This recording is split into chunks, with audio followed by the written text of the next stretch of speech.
Hey there, everybody. This is Sam Gilstrap. Welcome to the podcast I know you've all been waiting for.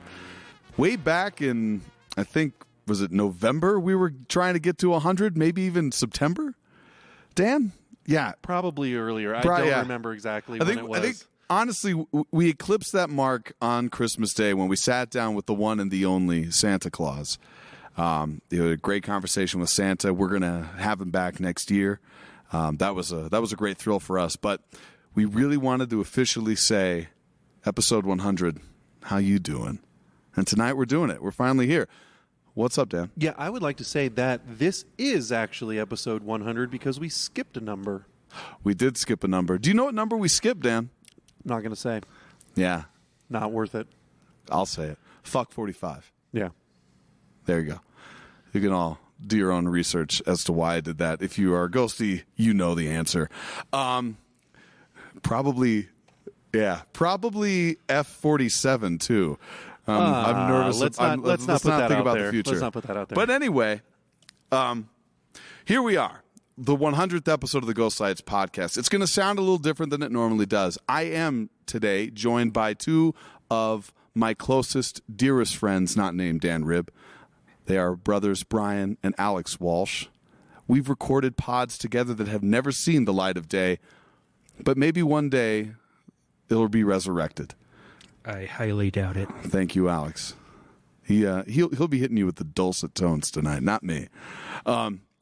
We'll get to them a little later. First, we wanted to sit down and answer some of the great questions that our ghosties submitted to us via social media and other formats. There's a couple of questions out there that were really cool, and I wanted to make sure that we got answered. And Dan, the production moil, I think we'll get started with question one. Yeah? That's good potting right there. Yeah. Sam. Yes. Sorry, Mr. Gilstrap. Thank you. Would you want to star in a one-person show again? I think I would. I auditioned for one while I was coming to a close with Theater of the Mind. They went in a different direction. It's definitely a challenge in terms of like what my process is. I really look forward to having somebody else on stage to play off of, and when that other person is the audience, sometimes they're not the best scene partner. Sometimes they whatever they bring into the room, maybe they've had a few, maybe they're just not comfortable being in that space, being approached by the actor to contribute to the moment. They might inadvertently derail the energy, and then that can be a struggle to try and get us back on track. But that's kind of the fun thing with immersive theater, which isn't always the case when you're doing a one-person show. It can just be a monologue for 2 hours in front of people. And I feel like when you can find the balance between delivering the words and the character without boring the audience, then that's fun theater, and I like that challenge. So if the opportunity presented itself, yeah, I'd rock another one-man show. I got the chops for it. Awesome. All right. Thank you. That is from It's Lowy. Thank you, It's Lowy. Mm-hmm. Does that person have a name? That person does have a name, but I figure we keep them safe. Yeah, check them out at It's Lowy. Oh, wait, I'm sorry. Are we sure that wasn't from Gam Silstrap? It definitely wasn't. There's going to be some questions that are going to sound like they were written by me, but they were in no way, shape, or form written by me 10 minutes before we started recording. Not a single one. Not a single one of them. No. I've got a lot of fans, Brian. All of them are burner accounts. Stop it. A lot of this pod's going to be mostly roasting Sam. So hey, it's episode 100. Yeah, this is what we've got here. I hope you got the paddles. Anyway. Okay, are we ready to move on? Yes, question 2. Okay. So, Sam, 99 episodes you have sat and you've talked and you've met and you've learned and you've become friends with so many people in the Denver theater community. Yeah. and really getting to know them and really getting to know what makes them tick and where they come from is your specialty. And so I would say you are an authority on the inner workings of a lot of the minds of the Denver theater community. That's a lot of high praise. I certainly hope not. Another question, actually, from Aditz Lowy. Lowy. God damn it, you have bad handwriting. I do. Let's really get into what makes this particular member of the theater community tick. And this question goes, why doesn't Hauser shave his mustache? Yeah, I think you're referring to John Hauser. That's correct. John Hauser is a unique Renaissance man. He makes his own guitars by hand. He plays the guitar very, very well. By hand. By hand. Mm-hmm. God damn it. What were you saying? He's makes a and talented plays. actor. Yeah. He's a very talented actor. All around chill dude. And I love the fact that he's got his own community of people around him that are really tight. That Current and ex roommates. Yeah, current and ex roommates. But like, it's just like the people that he keeps close. That I've had great exchanges with all of them for a very long period of time. So I feel like the mustache is indicative of just how awesome he is, and he doesn't have to shave it if he doesn't want to. John Hauser's his own man, and I feel like it should stay. Okay. Any thoughts? You guys know John Hauser? No. No. No, but I do know several mustachioed men who I'd rather not name at the moment. Yes. This is a table filled with 4 men with full facial hair, not just the mustache, Yes. beards and mustache. We do like the facial hair. We are not as bold as Hauser in just the, what do you call is it handlebar at this point? Yes, I call it a seat cushion. Cool. That's disturbing my mind. All right. Next question. Let's move on to something a little more personal. And this question comes from the Irish Fire. Yes. Sam, you are a very well-established bartender. What theaters have you served up the drinks at? I serve drinks predominantly out of Miners Alley Playhouse. I have a great time up there. I do not appreciate mixed drinks that include Coca-Cola and Baileys. But It's disgusting. yeah, it tastes fine, especially when you put the caramel in there. But it is a time-consuming drink to make. So I bartended up at Miners Alley. I bartended at Edge. I've bartended for the Catamounts. And hopefully I'll be bartending at Oscar Blues and Rhino very soon. Ooh, Yeah. a little hint of what's to come. So Yeah. the question is, what is your favorite cocktail? My favorite cocktail is, I'm drinking it right now. It's rye whiskey on the rocks. That way I can take my sweet time with a heavy pour. That is not a cocktail, as I can read by the faces made by my guests tonight. I was trying to go for comedy, and clearly they were not amused. I think that means you failed at the comedy if people didn't get it. Beauty is in the eye of the beholder, Brian. But comedy's not. My favorite cocktail is a White Russian. End of answer. End of quote. We're gonna So move on. I think that ties in Son of a perfectly. bitch, I'll never have actually, you on this pod again. White Russians ties in perfectly with the next question Yes. from Jordana. Yes. So this has been a little bit of a hot topic in the Denver theater community, and we wanted to get your thoughts on it. What are your thoughts on inclusivity at the CTG Generals? I think that's a great question. It was asked of me earlier, and I had done some cursory research when I answered it online for Instagram. And I've done a decent enough job kind of avoiding Facebook for the last year and a half. I post through Instagram, and then they share. So I'm really not on there scrolling through. I could see that there were scheduled slots designed for BIPOC artists and recent college graduates, and I believe another pocket of people that they had advertised in whatever I was sent via email to sign up for these Colorado Theater Guild auditions. So with that being said, the particulars of where some of the changes came from most recently, I got an email right here that starts off by saying a number of community members have shared feedback about our application and information process presented about the auditions. And I'm glad to see that they listen to the community that they're trying to promote. I think that's the key. The CTG is, I feel, an important piece of the Colorado theater community.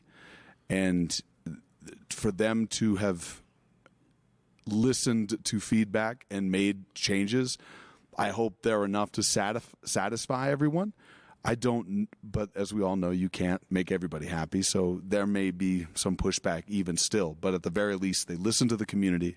They're trying to do right. And it is a great opportunity for actors of any skill level at any stage in their career to get seen by a large number of theater communities in town, and maybe even casting directors. I'm not sure who else is going to be there, but I think it's a great opportunity for people. And as long as they're, being respectful and creating space for all voices to tell their story, then let's keep promoting that. Okay. Question. Yes, sir. Was the issue with the inclusivity that they lumped BIPOC and LGBTQ and all of the like there was a small little section and they lumped literally everyone together? I think that's some of it. There was some confusion on whether there was a fee, and there is no fee according to this email. Again, this is not my opinion. This is based off of what was in the email. Number 2 says, in an effort to provide a gateway to the profession for recent or upcoming graduates that do not yet have the required 5 performance credits to, I guess there was a requirement in order to audition for the generals. You had to establish some form of a career in town. So the CTG will now accept any actor who has graduated from college, university, or similar intensive education programs as of May 31st of 2023. For a wide, number 3 here says, for a wide range of mobility needs, Curious Theater has multiple access points. They wanted to make sure that everyone that may be differently abled has an opportunity to get into the facility and perform on the stage for who will ever be in attendance. So there's some of that. For me, I didn't even look at the sign-up sheet because I think I've been acting since I was 27 in this community, and I don't want to sound too arrogant, but The last 3 years have been great for you. yeah, I've been very fortunate. So I hope people understand and know my work, know my worth. And so I'm not going to sign up, but I feel like there should be people there that will. And if they're going to do everything they can to make sure everyone feels welcomed, everyone, I'll say it again, then kudos to them. If they had done anything that was falling short of that, I'm glad they listened to community feedback to hopefully address those questions and concerns. All right, Sam, you bring a lot of yourself to these podcasts. It's one of the things that your ghosties enjoy. Clearly, we're all going to enjoy this particular podcast because you've only brought yourself to it. Yeah. But the question from Connery, The Canary. I'm 0 for 3 on the names. I think I need to go back to kindergarten and work on my I was penmanship. going to say, Sam spell canary right now. Canary. No, it's fine. It's just the A's all look somewhat like O's. Yeah, I was like, they do. They do. The Connery. That'd be great. Finally, something I know something about. Something about. Okay. God damn it, Alex. The whole point of the podcast was to learn about others. Yes. But this particular question is, through podcasting, what have you learned about yourself? I'll say the stuff that could be a little more. I'll just fucking say it. I've learned to listen to people better than I had before. So I think even when I've performed since we started doing the podcast more regularly, I feel like my ability to listen on stage has gotten better. it's amazing how many times I can check myself in the moment. I'm like, I'm not paying attention to what's being said at all. And it's not because that person is not interesting and what they're talking about isn't interesting enough to like pull me in and keep me interested. It's just that I can let my focus wander, especially if I'm trying to lubricate the conversation, as we often do. But with that being said, I feel like I've gotten to be a better listener. I've gotten to understand people a little better. And the thing that I don't know if I've learned this about myself, but I'm a happy byproduct of doing this is that I've made connections with people who I had made an assumption about before I ever got a chance to talk to them. I've had people on the pod that I wasn't 100% comfortable with in just working with them or in passing because, we're in the same lobby after seeing a show together or what have you. This job, being a podcast host, designed the way that it is a nice way to like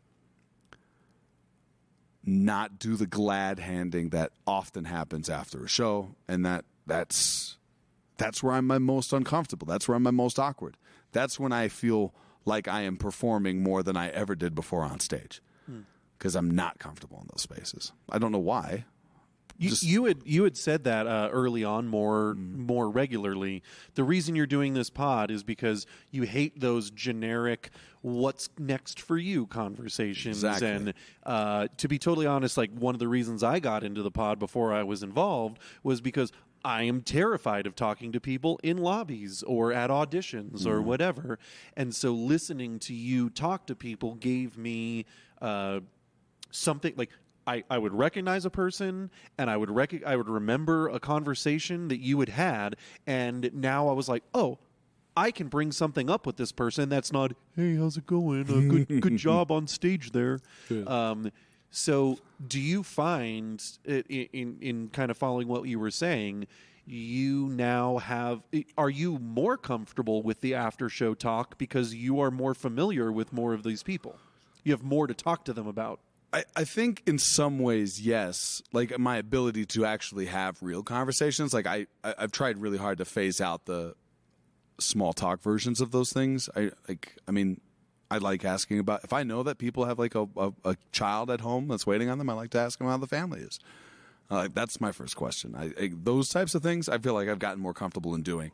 But I will say this, to be fully transparent, coming out of the lockdown and living on my own like I have the last 2 years, my patience for small talk and I would say purposeless exchanges has gotten shorter and shorter and shorter.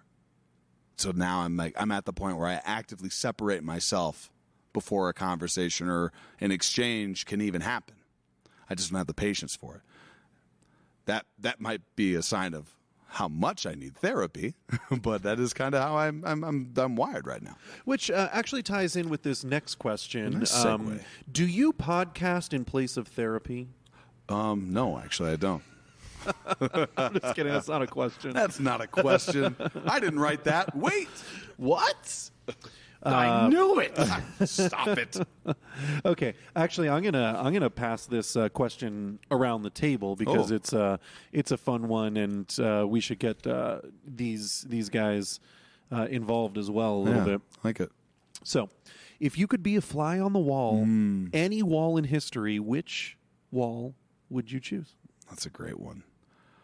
I mean, I would love to have been in the war room, the draft war room, but a real war room would be too tough for me. Like where like the 49ers picked Alex Smith #1 overall over Aaron Rodgers all those years ago. I didn't have a dog in the fight. I didn't want us to have the pick. I wanted us to trade back. It would have been cool to be in one of those environments. So like in a room where like a draft pick hinged on my favorite team's performance. Like I think it would be kind of cool to be there when pick 47 comes up in round 2 of the Nikola Jokic draft comes up. Sorry, was it 41? I think 41. it was 41. Yeah. Thank you. And they're cutting to commercial, and that's the thing that comes up. I think it would be really cool to be in that room with the Nuggets brass, and they're going like, Nikola Jokic is still there. Let's go with this guy. So those would be that's kind of my basic answer. If I put more like thought into it, I would want to be in the room when they decided to drop the bombs on Nagasaki and Hiroshima. Wow. Like that's not because I wanted them to do that. It is You the needed heinous to act that's been- hear what the conversation Yeah. was that led to the agreement to do it. I want to know how much resistance was there in the room. I would imagine that what I've seen in like stylized retellings of this, of those moments, that there wasn't a lot of nervousness about it, because I have a hard time believing that some of those people in the room that made that decision have any idea, have any real knowledge about what was about to happen. Like, so I would like to be in that room. Well, Oppenheimer, the movie, It's coming out, exactly. might shed some light on that, although probably not historically accurate. But you and I, Sam, we are very, very different people. I don't know. My first thought, fly on the wall in any room in history. I'm going to be honest. I went straight to Caligula's palace. Wow. You're into. I'm not here to kink shame, but okay. Yeah, I want to see if it was really that crazy. I mean, I saw the movie. You're a real pastrami in bed kind of guy, huh? Which connects perfectly with my first thought with this. Fly on the wall for me, I went straight to the George Costanza. Any room where somebody I think might be talking about me behind my back, I want to be a fly on the wall in there. Welcome to Brian's paranoia. In all of history, Yeah. you would like to hear about people talking about you. I said my mind went there that was the first place. So In now that you've history, had 'cause some I feel time to like- think about it. Well, no, I haven't really had much time to think about it, but going to your Nikola Jokic thing, I just feel like that would be disappointing. I'm sure they'd be like, God, second round pick, who cares? How about that Jokic guy? Yeah. I'm almost certain they called him Jokic. Yeah, they would have pronounced his name wrong. I just feel like it would be disappointing. I would have to give this considerably more thought, because my brain went both straight to the depravity that Alex Yes. clings to, and yeah, who's talking about me behind my back. So I have my own issues. Perversion and paranoia. This is the I Walsh think that family sums me trait. up. That sums me up pretty well right there. They're both single boys. Can you imagine? Why did you say boys? And girls. And anybody in between. Yeah. Not that I'm complaining. I'm just No. curious. Yeah, you know. yeah. So, next question, Dan. Cool. You can edit this right. Nope, it's staying in. I think my comments Up, about up, Caligula. up. Yeah, we've got a couple questions that are extremely out of order. Yeah. Go for it. So, Sam, Yes, sir. what show did you just close out? I just closed out The Miraculous Journey of Edward Tulane and Feed Out Prey up in Boulder. I did it all in the same weekend. Oh, that's right. So, let's hone in on that Miraculous Journey? that bunny rabbit Yes. journey. How did the your first children's theater for young audiences go for you? I think it was a success. I mean, kids, I find, are like, they can be harsher critics, as was noted by some of the comments that I would hear as I was holding onto this rabbit. But that Such as one night, while tears streamed from my eyes, holding on to this toy rabbit, let's be real, it was daytime. it was daytime. It was the day. It was the early morning. And a child in the dark said, "Oh my God, this is so dramatic," over my dialogue. Like, he was loud. Like, it was piercing. No his voice. filter, no filter. And in the next scene, I am supposed to be crying even more hysterically, and all I did was shoot daggers into the dark looking for that child. Oh my God. So clearly, Well, so with these kids, Yes. we had some talkbacks, and as we were getting kids out back to their buses, we would ask the kids questions. Some of these kids, this was their first play, the first Yeah. thing they've ever seen with live awesome. actors. So, like that's not surprising that they would react that way. and Totally. I'm not sitting here going like, why don't they have 5 years of theater etiquette training already? But it definitely puts you in a space where you have to be really focused. Let me add this to because I was out in the lobby with a lot of these kids were leaving. kinda weird. Waving by and getting them on the bus. It's not weird. That's my job. He passed his background checks. Yes, I did. A lot of the kids, as they were leaving, said, "That was the best movie I've ever seen." Wow. That's We awesome. heard that from multiple different kids on multiple different days. And then you think about it. Some of these kids were not in school when the pandemic hit. Very good point. So they were 3 or 4, and then there was 2 years of isolation at home, and now they're back in school, and they're going to their first ever live performance. And what you did on stage was the first time they've ever seen an actor. And that's fucking beautiful. I think that's one of the things that gets lost on me. I'm 39. I'm 40. I'm coming up on those numbers. I'm a man. I'm a man. If you want to complain, come at me. I'm a man. But I lose sight of that. To hear a young audience person say, "That's my favorite movie I've ever seen," that excites me because that tells me live theater doesn't die. Mm-hmm. Maybe that kid puts on live performances with a big screen behind the actors that takes us to different places. And that's, or whatever, however live theater evolves through the eyes of that child. I think that's really cool.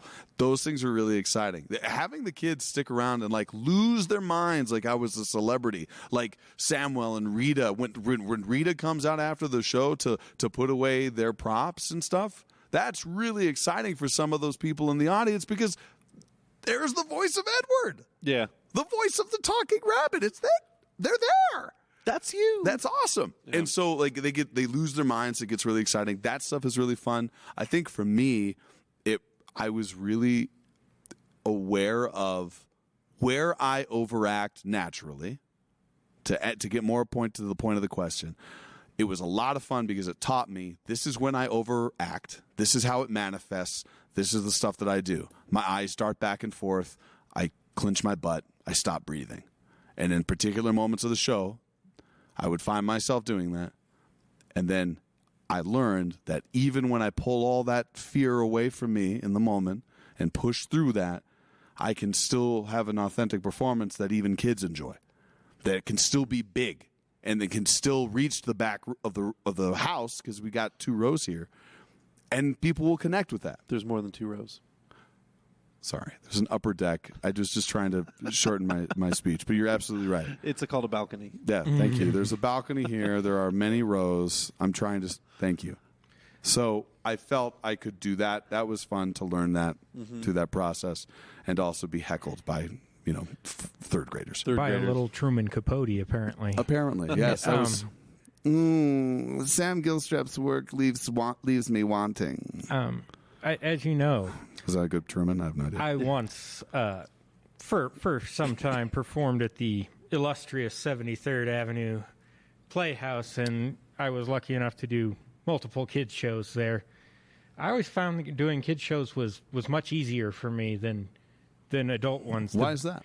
The bigger you are, the more they enjoy it. They don't understand, or they don't care that much about nuance or anything. Mm-hmm. It's fun. Mm-hmm. It's a more fun show. Yeah.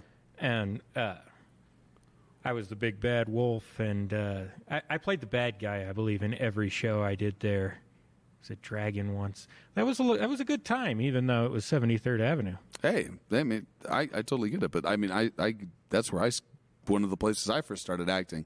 At least it was providing an outlet for that stuff. But you're absolutely right. We were there together. We were there together. Let's not mention that show. But no, I get what you're saying. That was absolutely true. There is very little space for nuance. But it's joy.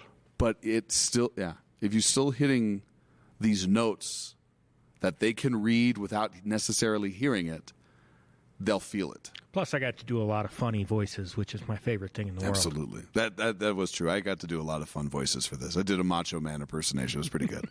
I was very proud of that. Yeah. Do you want to hear my Macho Man? Maybe later. Oh, yes. We'll do it later. You can't just ask without doing it. Oh, we'll do it later. Next question. Okay. I've got a question for you that actually a little bit applies to this one, but you now have a couple of shows of experience underneath your belt working with puppets. Talk to me about connecting with. Like you had talked about a solo performance lacking another performer to connect with. Obviously, you, in both of those shows, you had other performers with, but working through a puppet or having a puppet as your scene partner, how did that how does that feel for you, and how do you approach that? It was definitely tough at first. Like when I started doing work on Refuge, I needed a lot of help trying to connect to the wolf. And Dee was very patient with me and was firm when she needed to be and got me really locked into how I create life in the puppet through the use of my body, not the voice. And so once I learned that my body needed to be just involved as my voice is and where I'm listening, and I should say, once that happened, the body started doing the work before the voice did, then my brain started making the thoughts more authentically, and then instead of like me trying to show the audience that I am listening, that Sam Gilstrap is listening, I could then tilt that head and my wrist would move the body, and that's where my response would come from. And I could still, again, I'm big on authenticity. The truth is the truth. And I could do those things more naturally without judging myself, because often that's what would happen. I'm afraid I don't know how to use this apparatus. How do I do my job? And once I got through that, it just became a very natural thing. So making sure everything came in the body was really good. Transitioning to use this puppet was a little different in Edward Tulane. The puppet is much smaller, and you can maneuver it and toss it gently. Very gently. Very gently, because you only got two. Please don't break the puppet. And so with that, I just made the puppet a real live thing. It had to be for me. So the puppet had to be my partner. So in your first show, you were acting as the puppet. Yes. This show, you were interacting with the puppet. Did your experience from one help you with the other? No. Cool. Yeah. Sorry, I didn't see this new one. Edward Tulane, yeah. It sounds like a ventriloquist thing. Were you doing? Good question. No, Edward Tulane. So we had two puppets that were rabbits, and we had Rita was our actor that provided the voice for the rabbit. So Rita would be on stage and would communicate with everyone else on stage telling the story with the rabbit, but none of the other actors could actually look to Rita for any of their moments until the very end. In the story, the rabbit was a doll, and it was said at the beginning, this is not a magic doll. People can't talk to it. So everyone who interacted with it was interacting with it as though it were just a doll. Yeah. But it was having thoughts and interacting with people throughout the play. Yeah, you're all grown-ups. I'm sure you're putting this together, and for the people at home, this does not help them at all. But there's a specific moment in the show where I would reference the North Star. And so I would take the rabbit and point him up to the North Star, say my line, then Rita chimes in with their response, and for that, I made it real. Rita's line, they would reference the North Star, and so I'd bring them up to the North Star, and then for the next part of their line, the rabbit would turn and talk to me. And I did that all the time with the rabbit. I'm sure Samuel and Rachel, when they were having interactions specifically, they did similar things, but that was, yeah. Long story short, that's how we brought that to life. But no, we didn't have our hand in the back. Yeah. Good question. Good question. Everybody, get your tickets 2 weeks ago to the final performance of Edward Tulane. Yeah, exactly. We're very current with this podcast. Hey. Hey, it only took us 6 months to drop episode 100 when we were at 99. Yeah, no judgments. how did we not do an Edward Tulane cast pod? Great question. Probably should've- because I was going up to Boulder every night after doing the show and had no bandwidth for anything but those two things. The Rabbit schedule was packed. It Edward was Tulane absolutely is such a packed. diva. Edward Tulane's got no time He for was me. at the spa every night getting his arms and legs fixed. You know what? Fuck that rabbit. Don't say that. He's great. He is okay, great. Yes. so we got 2 more questions. Yes. Um, then let's take a break and and then we'll take a we'll quick have break. some fun with our friends Brian and Alex Walsh. We're going to draft our favorite. This will take some augmenting, but our favorite Robert De Niro. Yeah, we'll explain pictures. that. We'll explain that in a bit. Our last question before we take a break, Sam. Yes. What is next for you and the Ghost Lights podcast? Well, after I get out of court, no, I think what's next for me is I'm going to stick around in town. I don't have any projects lined up that I am at liberty to talk about. So I'll just say, as of this moment, I'm going to stick around in town, working to save up some money. Hopefully, do a lot of bartending, pull as many shifts as I can, and then after my birthday, I'm going to move it to Albuquerque, and I'm going to be trying to make films and TV. It's official then. It's official. So you are moving. Yeah. Is this? Wait. This is the first I'm hearing of this. Wait, is our podcast done? No, the podcast is not done. Oh. Remember, we caught fire during the lockdown. Yeah. Zoom allowed us to be available, and I feel like no matter where I am, the Ghost Lights podcast can continue, no matter how that evolves. I definitely want to change some certain things about the formatting. I'd like to bring in my friends Brian and Alex a little more regularly. They're excited about that, I think. But also, I'm excited about how this new phase of my life is going to unfold. For the first time in my life, I'm not terrified of what I have to do to make the next move. I am scared, but since I quit my day job at the Denver Public Schools, at Grant Middle School, everything that I've needed has happened. Everything I've wanted, I've had to work harder for. And sometimes I can have those things and sometimes I can't. And I've gotten better at letting the things go that I want that I don't end up getting. That's kind of vague, but the fact of the matter is, I believe that I am a capable enough actor to make a living regularly through TV and film. I'm capable of doing that. And I'm using a different phrase when I'm by myself to boost myself up. And I'll share that with my friends here, and I'll share it with the ghosties at home. I tell myself every day that for the first time in my life, I believe I'm one of the best actors in the world. I'll let other people decide that, cast me. Obviously, me saying and believing that doesn't manifest work itself. It doesn't get me contracts. I'm not walking around trying to throw my weight around.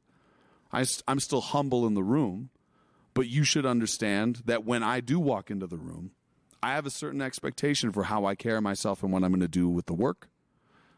And I believe that's going to serve me well when I am out in a new world. Like Albuquerque will be a new world for me. I'll have some friends close by, but their careers are going to take them in different directions. And it could be a while where I'm out there by myself trying to figure out this life for me. And I need all the confidence that I can possibly have. So best believe when I wake up in the morning, the recent success that I've had on these projects that I've been lucky enough to be assigned to be asked to be a part of, Theater of the Mind, Refuge at Curious. I'm doing a student film right now. I have an opportunity to make the life that I've always talked about having now. And the fear that I had before that I covered up with practicality is no longer an option. So when I wake up, I am one of the best actors in the world. Will I ever win an Oscar? No, that's not the goal. My goal is just to make a living so that I can maybe make a really comfortable enough living so I can save some money and take care of my mom. That's the focus. I'll keep a roof over my head no matter what. When the time comes and I got to come home and I got to take care of mom, hopefully I've got enough cash to do that. That's the focus. Nothing's going to stop that. Because I've been living too selfish for too long. I'm not just doing this for me, but I am doing it for me. Well, speaking for the Walsh family, we're going to miss you, Sammy. Hey, I'm a phone call away, and 6-hour drive ain't too bad. Definitely will be coming up for the holidays, birthdays, for sure. Absolutely. But I figured I wanted to make sure I put this out there so that everybody knows what my goal is. And this, like, I know the people sitting in this auditorium with me tonight, this theater with me tonight, you guys are already part of the project. You guys are going to be there to boost me up. I'm saying this for the rest of the world out there. That's the mission. Please help when you can. Don't feel bad if you can't. That's all right, because I still got the keys. I still got the gas in this car. We going to go. Well, I'd like to say best of luck. I know you're going to slay down there. You're going to you make friends, and what I'm excited about is expanding my friend pool because you're going somewhere new. Because knowing you and being involved in this podcast has expanded my friend pool here in town. So let me say an official welcome to fucking Albuquerque to the Ghost Lights podcast, because we are now a family connected through you. Oh, thank you, man. Sam. I appreciate you. So we hopefully we can still talk to the people in this community. Absolutely. What we have done over the last few years has been an expansion of our community, and all I see this now as is an expansion to what's now a brother and sister city. That I'll get to know people. If we do more podcasts with people that you meet there, and I go to visit, now I know people there too. Absolutely. So Absolutely. I hope that this continues on a regular basis, and I get to meet a similar number of people in that community as well. I mean, we talk to people all over the world, all over the country, just, you being here. So expanding the reach of the Ghost Lights and, expanding the connection of Sam Gilstrap to other humans benefits me, and I think the listening audience to this show. Well, thank you very much. I will say this: the podcast isn't what it is today if it is not for Dan Ribb. So don't ever think that I lose track of that. I'm so thankful for your assistance, your partnership, and your brotherhood on this project. And there's absolutely no way I take this into another world and another chapter of my life without you by my side and without the ghosties listening at home. Thank you, everyone. We're going to take a break. We're going to come back. We're going to have some fun. We're going to do a Robert De Niro draft. We're going to take a break. We're going to work out the particulars of that. So when we come back, I'll jump on. I'll introduce how we're going to do this. And then we're going to just jump in and have some fun. All right? Sounds good. Boom.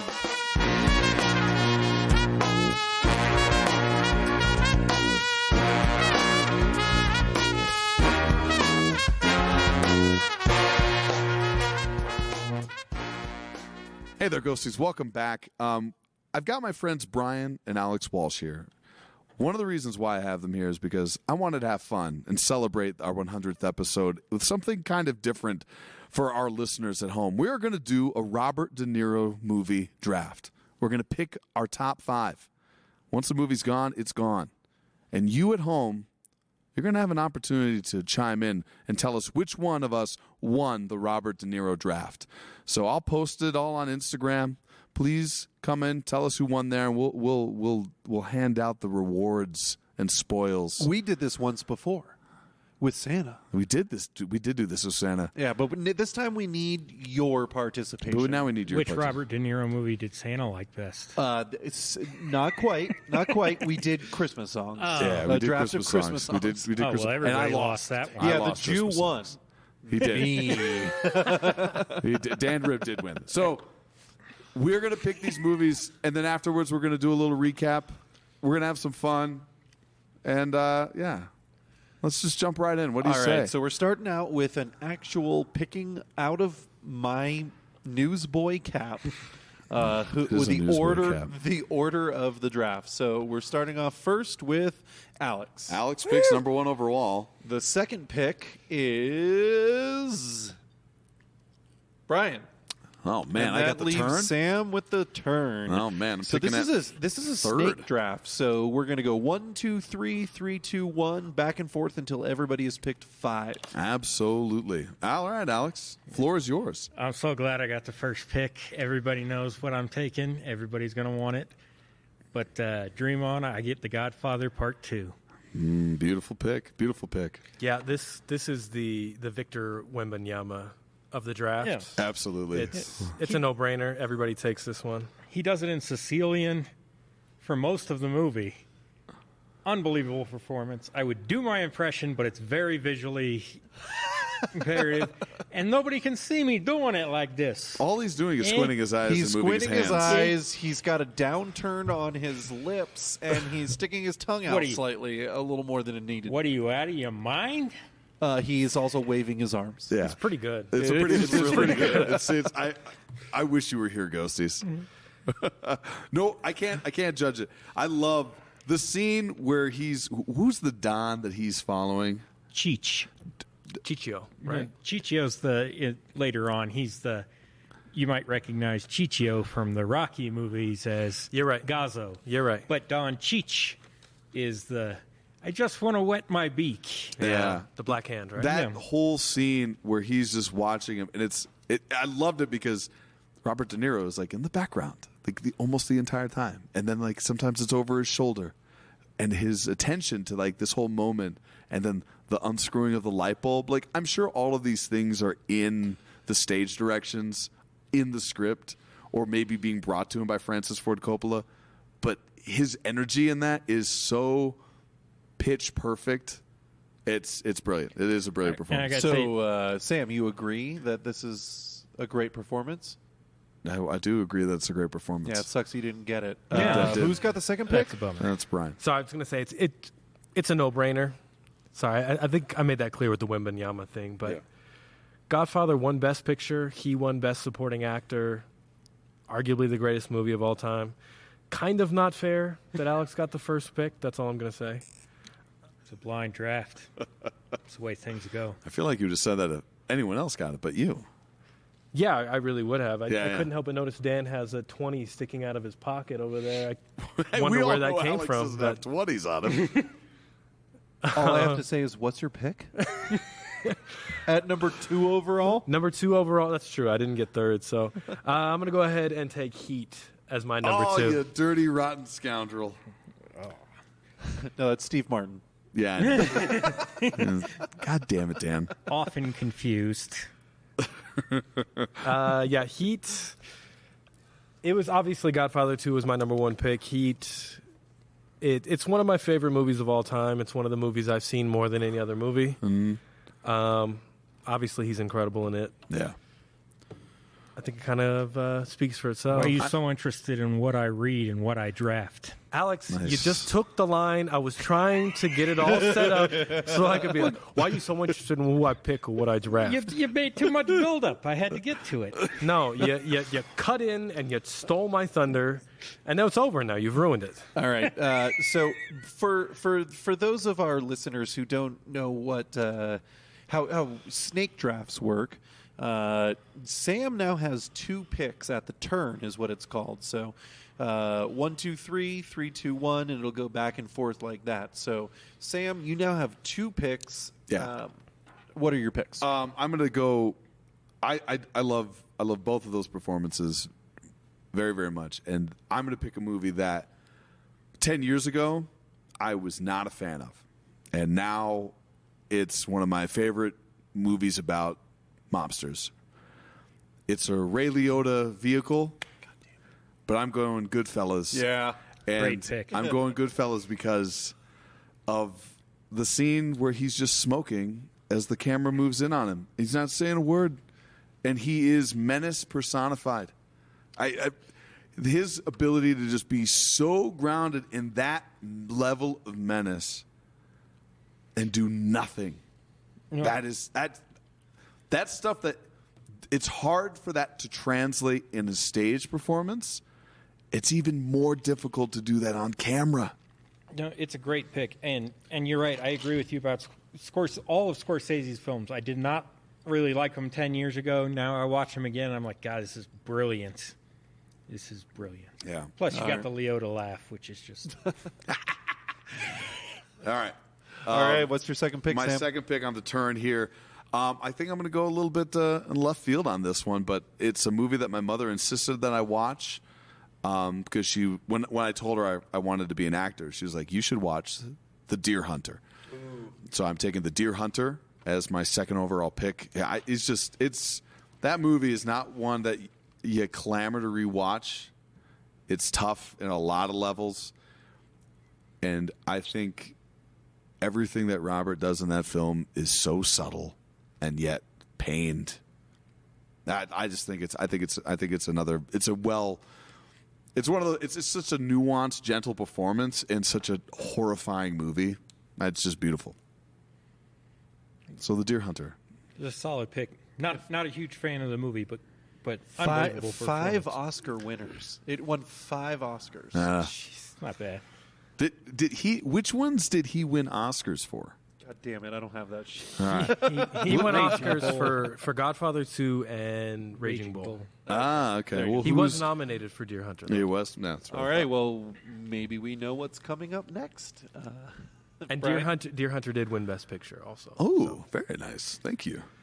I'm going to be honest. It's my pick now. I'm going to be honest. I'm a little surprised. I'm surprised and a little disappointed that Alex didn't do his Ray Liotta when you did the Goodfellas pick because he does a much better Ray Liotta than he does Robert De Niro. So I'm a little disappointed he didn't do that. But Yeah. Well, that you know what? He missed his chance. he did. He did miss his chance. I'm sure he'll find a way to work it in at some point going usually does. forward here. My next pick, my second pick, this one might surprise a few people, especially the movie snobs out there, but you know what? I don't care. Okay. I'm taking Meet the Parents. Yeah. Why did you take that, Brian? Oh, my I God. never would have picked that. Oh, I got nothing. I got nothing. Meet Yeah, the Parents. you do huh? got nothing. It's spectacular. Robert De Niro is a great comedic actor. He hasn't done Yes. enough comedies in his life. All of his big ones are all these heavy dramas, which he's great at. He is spectacular at that. I want some comedy in my life. I like you did think, that. I like you get something that's relevant, and it shows just how much range that man actually has. Great pick. brilliant comedic performance, and it's a wonderful movie. What I like about that pick is that before we get through all of his best performances, you have chosen a movie that is basically a shout out to all of his best performances. Yeah. He is not only good in that movie, but he's good in that movie because everyone understands that he's making fun of every good movie he's ever done. Exactly and every right. really intimidating performance he's ever had, because now he's a CIA guy grilling a poor.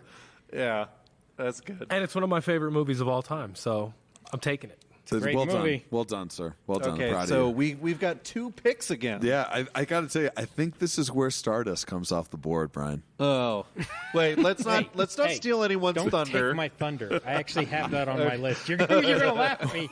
I had Stardust on my Oh my list. God in heaven! All right, go ahead, Alex. But I'm not picking it next, but it's Okay. on my list. okay. This is another kind of different. It's not really different, but what I like about this movie, I'm going to go with his performance in Sleepers. It's a different role for him in that it's a small part. It's a supporting role, and it's very understated as Father Robert Carrillo.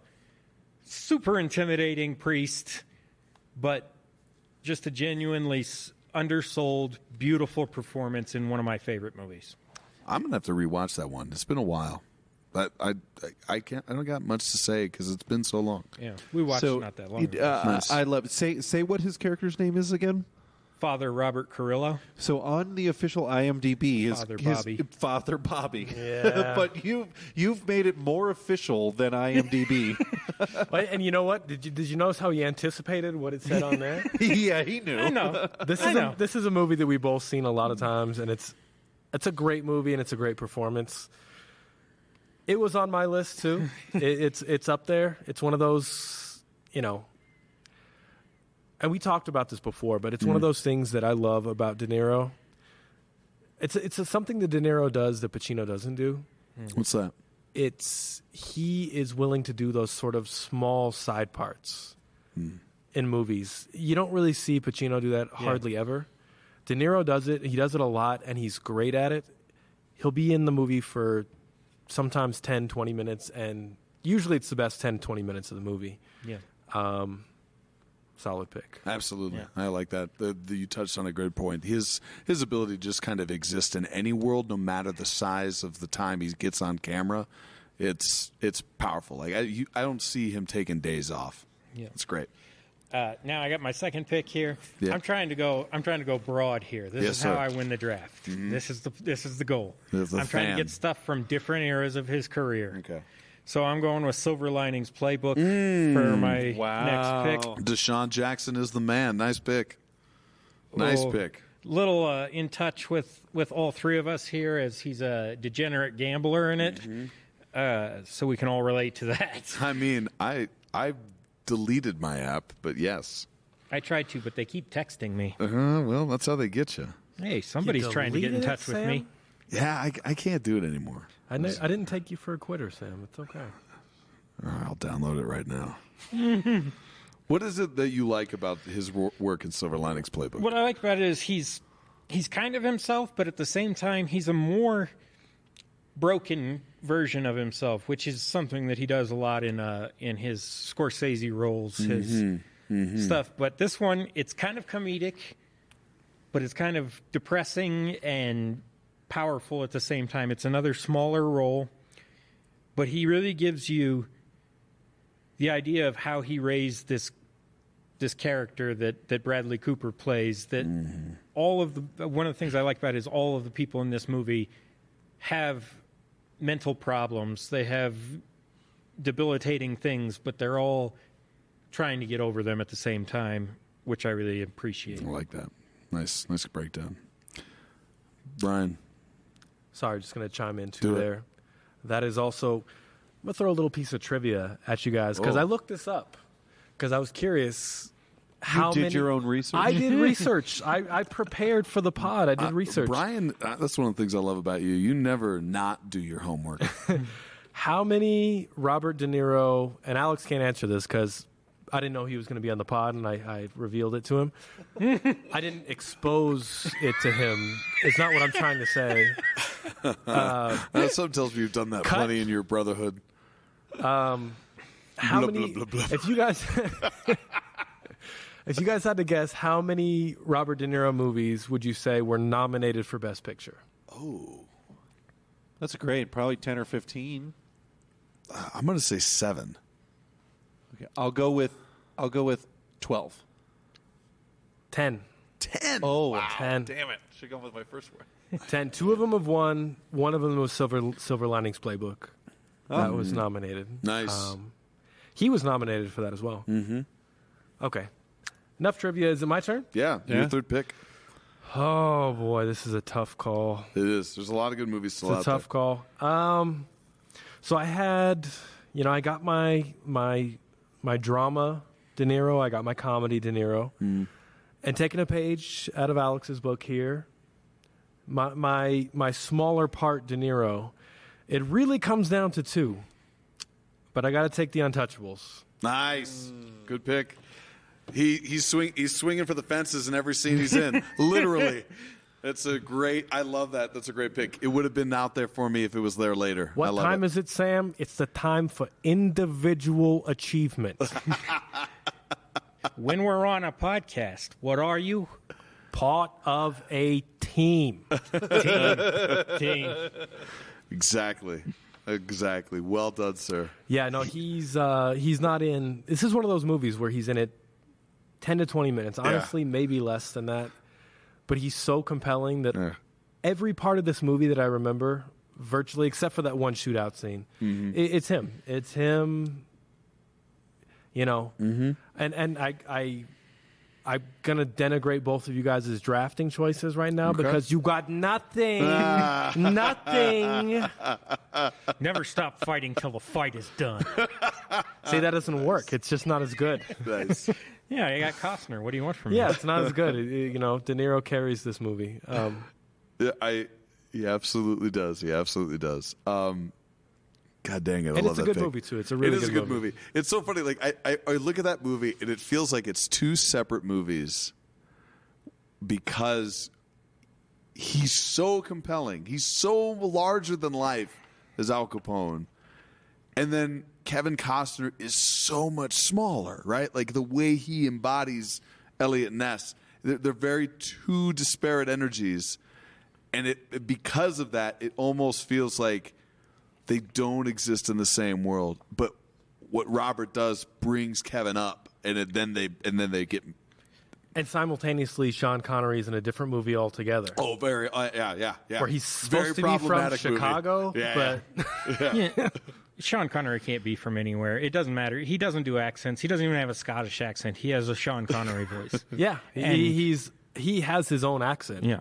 And speaking of which, I believe Sam's up next. So, Yeah. what are you prepared to do? Wow, Oh, that was pretty good. Good reference. Pretty Good reference. This. I think it's time. I think we just do it. Raging Bull is my third pick.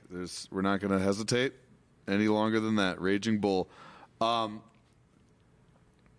Golly, if not one of the best boxing movies of that era, I think there's been some better ones since. I just think that some of the fighting in that is ludicrous. The monster that he plays in that. Like I'm not trying to mince words. The guy he's playing is damaged and hurts people. Awful person. human being. Awful person. And it's captivating. And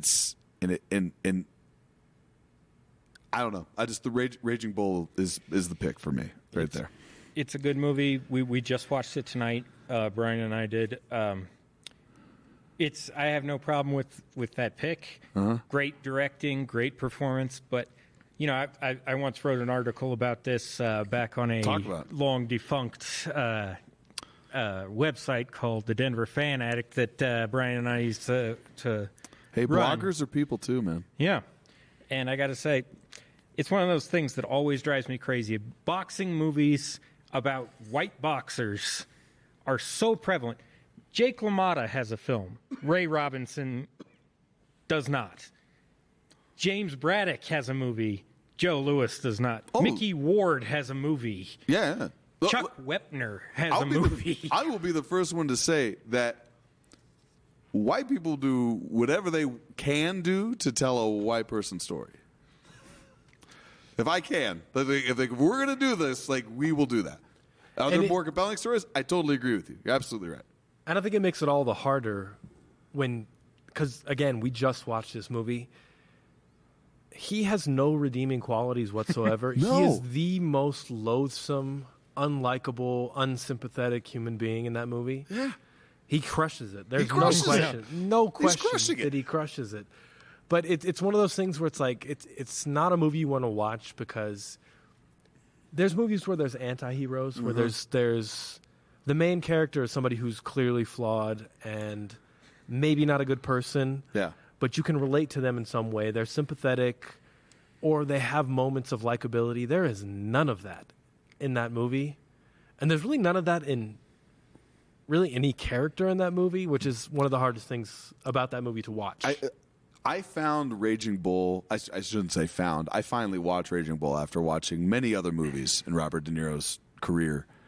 And this is the first time I ever saw Joe Pesci play a sympathetic character. That wasn't in Cousin Vinny. I like him in The Irishman. He's pretty sympathetic in that. Hey, Alex, What? you just stepped on my pick. Pick number Oh. 4, The Irishman. Good Oh, call. That's a good one. I thought about taking that too. The only reason I didn't want to take that earlier is because I actually think it's a better Joe Pesci movie than a De Niro movie. There's the argument can be made for that. I have no problem with that. But what I loved about that movie, aside from, it's very clear that I have a type of Robert De Niro movie I like. It's like it's got to be Scorsese directing or Meryl Streep has to be involved. Those are pretty good. Those are pretty good. Yeah, it's not bad. It's not bad. It's not bad. Yeah. One of the things I love about the movie, the reason why I wanted to pick it, is I just wanted to make it abundantly clear that he's had it going on since 1970. When did The Irishman come out? 2021? 2020?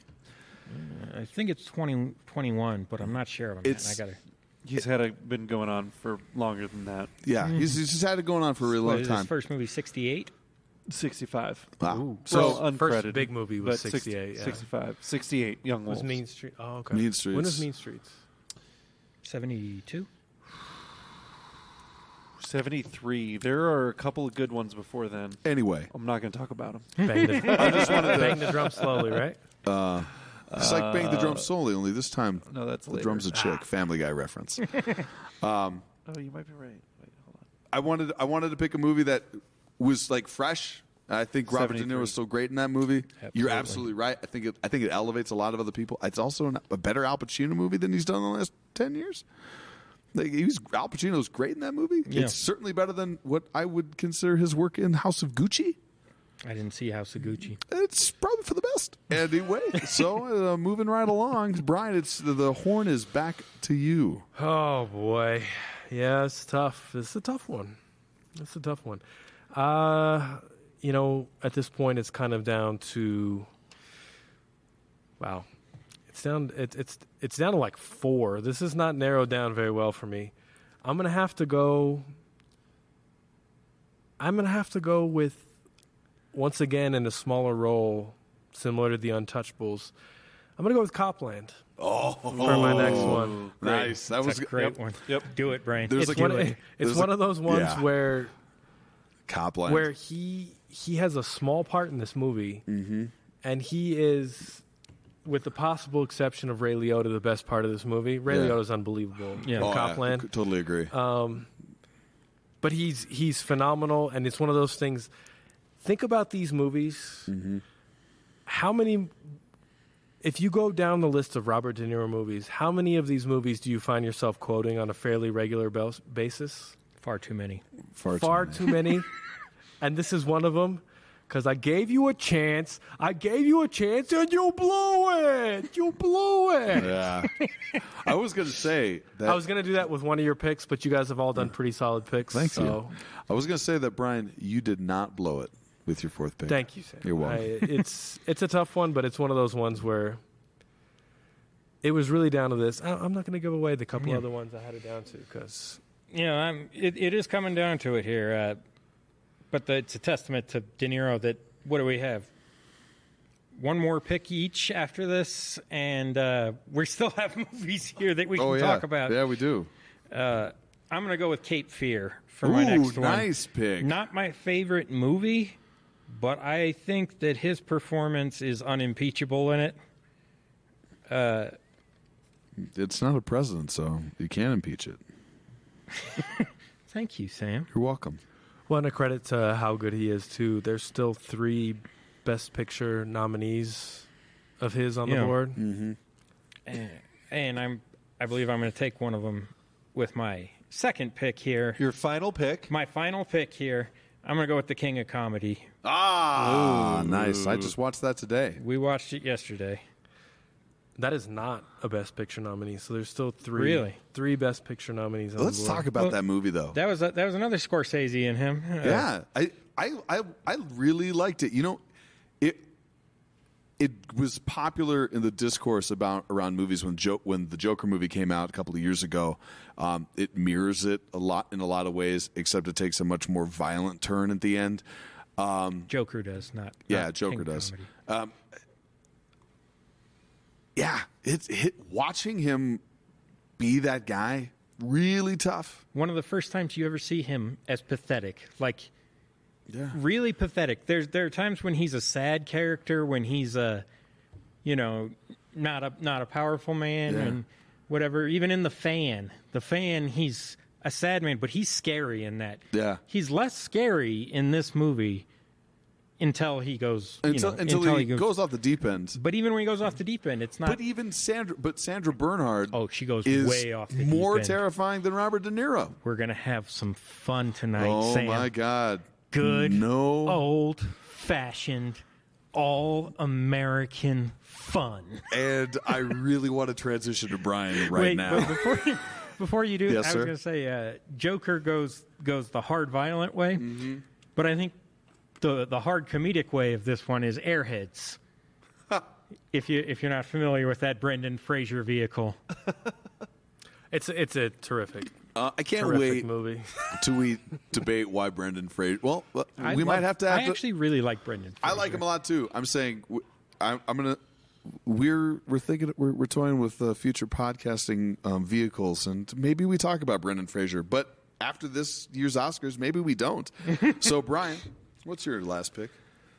Oh man. Okay. How many of the 3 other films that you were saying? You said you had it down to 4. Were any of Alex's on your list? No. So you had all 4 of your final picks available. Yeah, to you. of all 4, I was kind of hoping he might narrow it down a little bit for me. Also, of my 4, none of them are the Best Picture nominees. Backdraft. Do it. Fucking do it. Backdraft take is on the Backdraft. list, but Yeah, it's he's not. great It's, in it's not Take in the top Backdraft. 4. Take No, it's not Backdraft. Take Backdraft. It is not Backdraft. Let it go, Bull. Let me go, bull. You go. We go. No, if it was Donald Sutherland, then I Oh, probably yeah. would have Take Backdraft on there Backdraft. because he's The Mission? unbelievable. Are you gonna take The Mission? The what? No, just keep going. The Mission? Yeah, it's a movie. It happened. Is it? No, it's a thing. Okay. No. Mine. So, it's a tough one. And I, if the fans do vote, this may cost me. You got to You be say you. if as though gotta do it. won't happen. Yeah, you the gotta- fans will Brian, vote. follow your heart. I'm going to follow my heart, and the fans are going to punish me for it. I'm taking Showtime. Oh, I love that movie. But yeah, you're going to take some heat for that one. Alex is the only one who Hey. knows what that is. William Shatner crushes that movie. Showtime. Once again, I have to come back to my. I really. Go Sam's for jealous of my pick. I think. Oh, so jealous. I have to come back to my. I really think Robert De Niro is an underappreciated comedic actor. Showtime, we get comedic Robert De Niro with Eddie Murphy, one of the greatest comedic actors of all time, and a brilliant performance from Mr. Bill Shatner. I have no regrets. I like what I did. I like my team, and you can all eat it. No regrets. No Brian, regrets. for some of you fans at home, if you want to know how sad Brian and I are, we almost bi-weekly at least do the scene from Showtime where Shatner does, Hooker takes his pocket knife and spears the bag and takes the cocaine, takes the powder and touches it ever so gently on his tongue. Watch the eyebrow. Hooker knows it's cocaine. What if it's cyanide?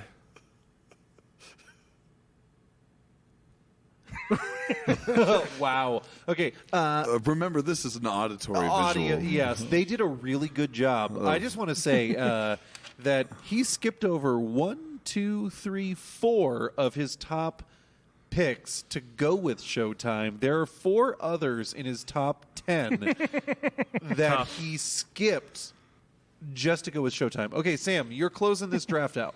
Tough What do you move. got for your 5th and final pick? Are you talking to me? Your name is Sam. Are you talking to me? There's no one here on this podcast other than names. I'm taking Taxi Driver. Yeah, God damn it.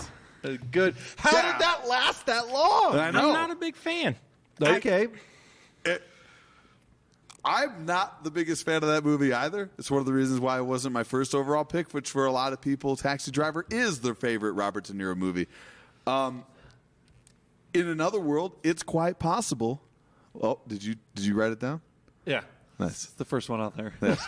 It's I'm not a Dan's Travis favorite movie. Bickle guy. I was debating, like, it's hard now in this day and age to kind of look back on that and like elevate the performance, but there's no denying what he does in Taxi Driver for that time with Scorsese at the helm. It's different. It's so different. It is so out of left field, and yet so real and so honest and so terrifyingly grotesque. It had to be the pick. Honorable mentions. No. Wait, hold on. Give me a minute. All right. Okay. So, Dan, take the floor. We're done with Yeah, we took the draft. yeah, And let's before we rehash. give honorable mentions, I would like everybody to recap their picks. So, with the Absolutely. first overall pick, Alex, what is your team? My team. This is the winning team. I got a great team here. I got Godfather Part 2, Sleepers, Silver Lining Playbook, Cape Fear, and The King of Comedy. Awesome, Very Brian. nice. Very nice. I have Heat, Meet the Parents, Copland, The Untouchables, and Showtime. Okay.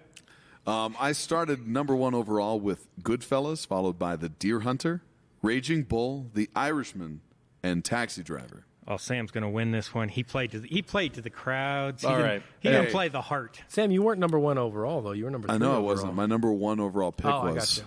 Yeah. Goodfellas, So, so. I just want to I want to butt in here for Sir, just a second. So don't you I butt was in. not aware before this podcast of what this draft was going to be, so I didn't participate. Everyone else around the table was able to think about it and kind of pitch in. So are you just here to like eat our leavings? So I'm gonna draft a team based off of He's teams gonna win this. you did not pick, movies you didn't pick. This will not go on the Instagram post, Dan. Yeah. wanna Okay. lose So to Dan with I his do drafts. want to start. So after y'all started, Yeah. I literally, because fuck if I know what movies he's been in. I went through his IMDb, and these are the top three I picked that were picked by you, which are Raging Bull, Goodfellas, and Taxi Driver. No Godfather 2. So, but those don't get to be on my team. So Nope. so the ones that get to be on my team are Casino, Great. It was great pick. Jackie Brown, Yes. No. Wag the Dog. Haven't seen it in too long. I'm gonna go only because of this podcast with Sam's song. Aw. And I'm gonna close it out with Meet the Fockers. Pretty solid. Pretty solid. All right, Well so done. that's the fourth team of only undrafted players. I'm really disappointed in you, Dan. You left Awakenings out there. yeah. And you left Okay, Backdraft so if on you the want table. well, Backdraft was here, but I can only pick so many. My honorable mention definitely was Casino. I was like, I could go for the holy would it be quadrumvirate? I can't even say Yeah, it yeah. of the De Niro Pesci movies.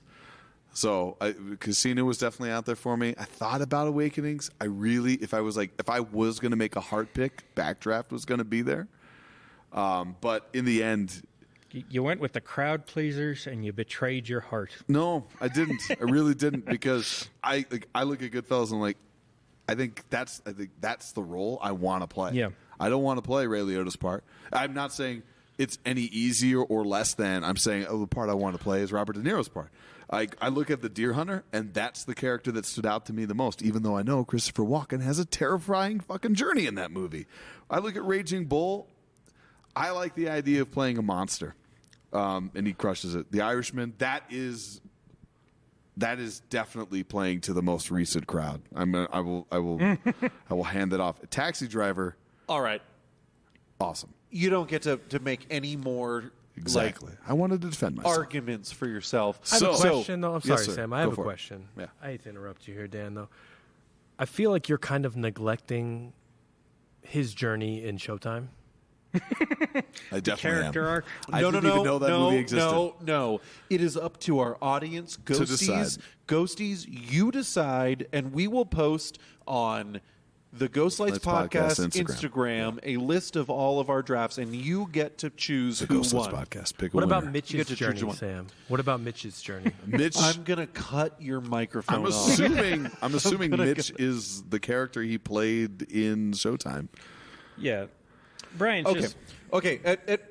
So Draft over. The draft So- is over. I love Sam, Dan, explain where we're going from Thank here. you, production Moyle. Ghosties, this has been the 100th episode of the Ghost Lights podcast. I brought two of my friends on, Brian and Alex Walsh, two of my closest family friends, to kind of introduce them to our world. The Ghost Lights podcast is definitely going to look a little different as we go down the road. The interviews elevating local voices here in Colorado and maybe Albuquerque, that is still going to happen. But we're also going to have a little more fun. I want to introduce a pod variation where we get to tank the Academy. There's so many talented artists out there that have been denied their Oscar love. And every once in a while, I'm going to bring Brian and Alex on to debate which movie should certain actors who have not won an Oscar to get their flowers. We'll have local guests on to talk about their favorite actors, or I should say the actor that's being optioned up in this particular moment. They'll be the ones that decide the casting final vote. We're not going anywhere. This is the Ghost Lights podcast. It's episode 100. I want to thank my friends and guests tonight. Alex, Brian, thank you so much for being here. thank you, Sam. Thanks, Sam. I think we had a lot of fun with this draft. I've never heard of the movie Showtime. Now, Dan, do the damn thing. I would love to do the damn thing. I would also like to say that this episode featured more words by me than any other episode.